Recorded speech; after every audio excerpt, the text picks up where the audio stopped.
Que a paz do Senhor Jesus Cristo seja sobre a sua vida, sobre a sua família.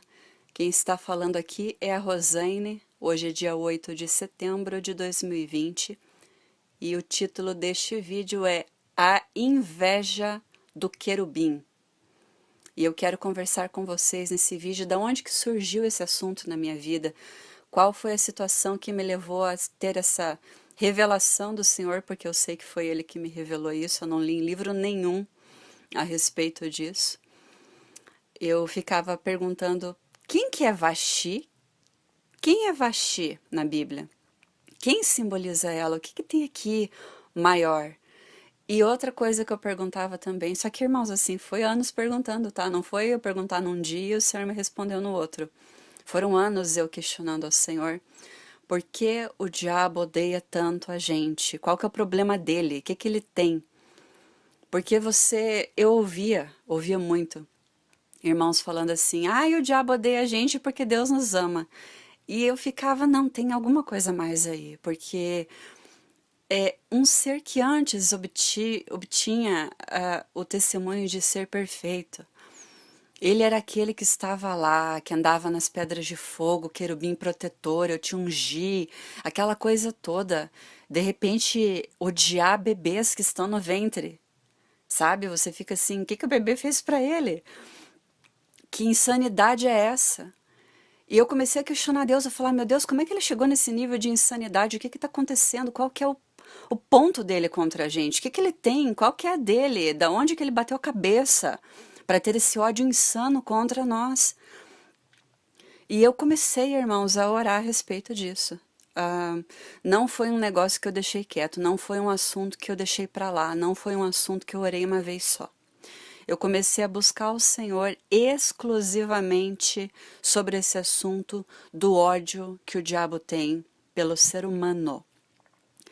E eu estava lendo um poema satânico e o poema dizia assim, tudo que existe, olha o nível do ódio dele, tudo que existe é digno de ser destruído. Aí eu parei e falei, não, pai, eu quero saber por que que ele tem esse ódio, o que que aconteceu aí na eternidade? Meu pai, o que que aconteceu em eternidades passadas que Lúcifer tem essa obsessão de ódio contra nós? Não, deve ter acontecido alguma coisa muito séria. Que conversa que aconteceu entre o Senhor e ele? Como é que foi a reunião para chegar ao ponto de o Senhor expor que sabia lá que ele estava desejando o teu trono, colocar o trono dele acima do teu? Que negócio que foi? Que reunião que aconteceu? Como é que foi? Irmãos, eu comecei a orar a respeito disso.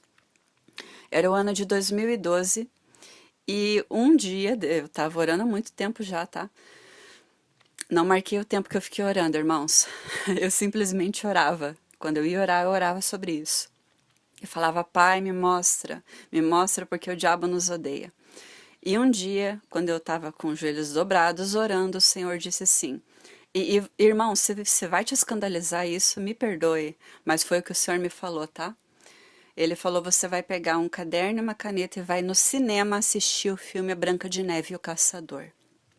E vai anotar o que eu te mandar, o que eu te falar. E, irmãos, eu fui. Lá fui eu, comprei meu ingresso no cinema, sentei lá com meu caderninho e eu ficava com o celular para iluminar, né? E a primeira cena que o Senhor falou, anota. E olha o que ele falou. O diabo, ele tem desejo de ser puro de volta. Nessa cena ali, irmãos, que a Ravena mergulha numa piscina de um negócio, uma gosma branca, para se cobrir de branco, de puro, o Senhor falou para mim, ele queria ser puro novamente. Ele amarga um arrependimento do passado. Só que ele não pode se arrepender, tá, irmãos? Vamos deixar bem claro aqui que não existe isso. O decreto de Deus para a vida dele já está feito.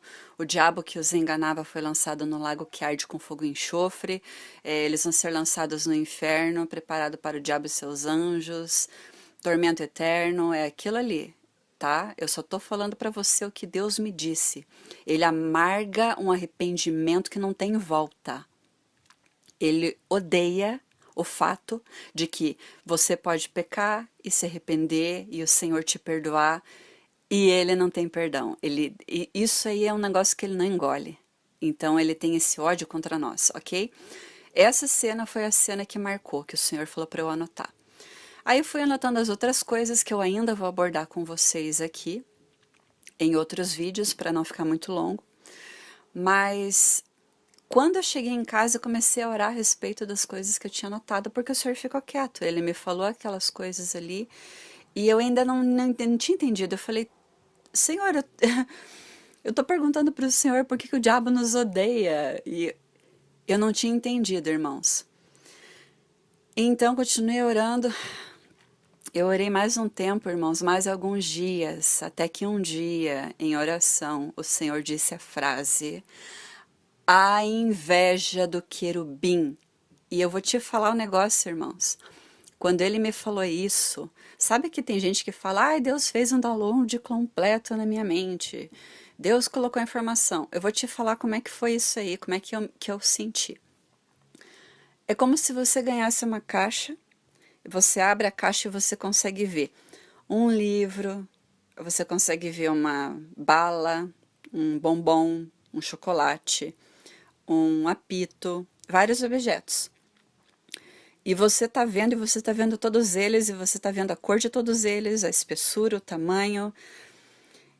E quando Deus falou para mim, a inveja do querubim, veio essa caixa de informação completa. Eu não li, eu não fiquei vasculhando filmes para entender. Foi como se ele falasse para mim, ele tem uma obsessão por espelhos. Ele tem uma obsessão com os 3 dias que o Senhor Jesus foi sepultado até a ressurreição. Ele tem uma obsessão de ódio contra vocês, porque vocês são Esther e ele é Vasti. Irmãos, não li isso, isso veio.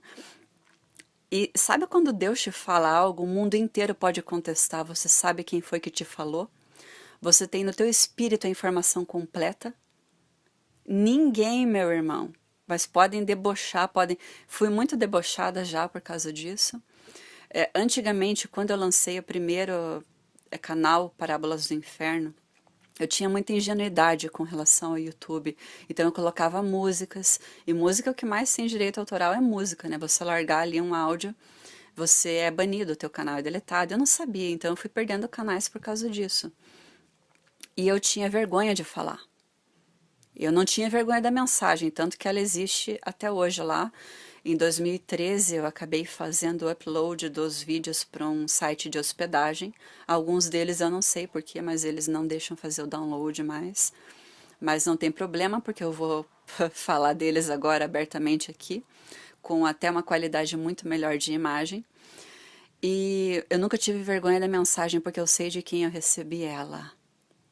E quando você sabe, irmão, que você recebeu a mensagem de Deus, você não copiou de ninguém, você não leu em livro nenhum, e a Bíblia parece que...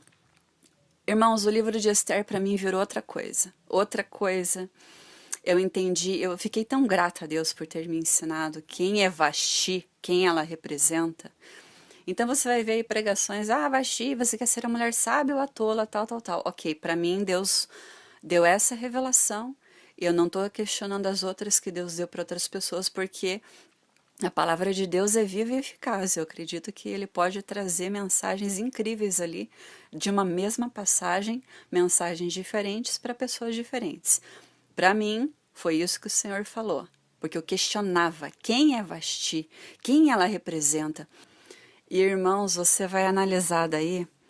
Aí você vai ver a Ravenna mergulhando naquela piscina de gosma branca, tentando se purificar e ser branco como a neve novamente. Só que não dá, porque é só o sangue de Jesus que nos purifica.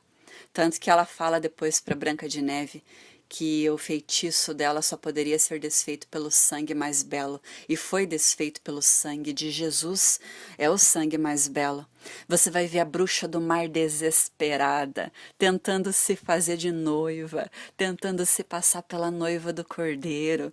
Você vai ver o desespero do diabo de querer ser você. Você vai ver no desenho da Branca de Neve original a raiva da rainha má quando o príncipe começa a se relacionar com a Branca de Neve, se aproximar dela. Você vai ver em Cinderela o desejo da rainha não, né, a madrasta, o desejo da madrasta da Cinderela de mantê-la trancada, não deixar ela ir no baile, não deixar ela se relacionar com o príncipe.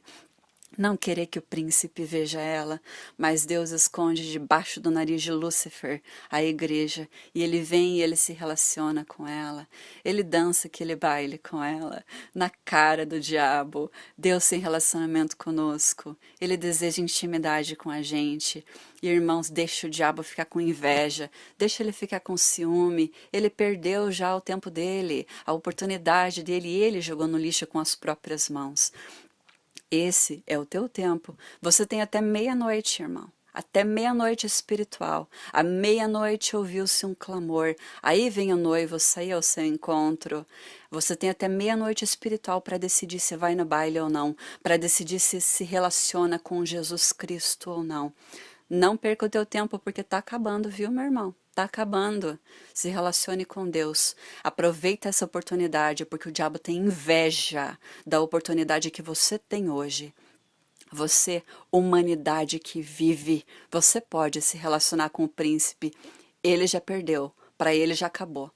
Vou continuar postando aqui os vídeos, irmãos. Como eu falei, vou fazer em pedacinhos para não ficar muito longo, tá? Que Deus te abençoe em nome de Jesus.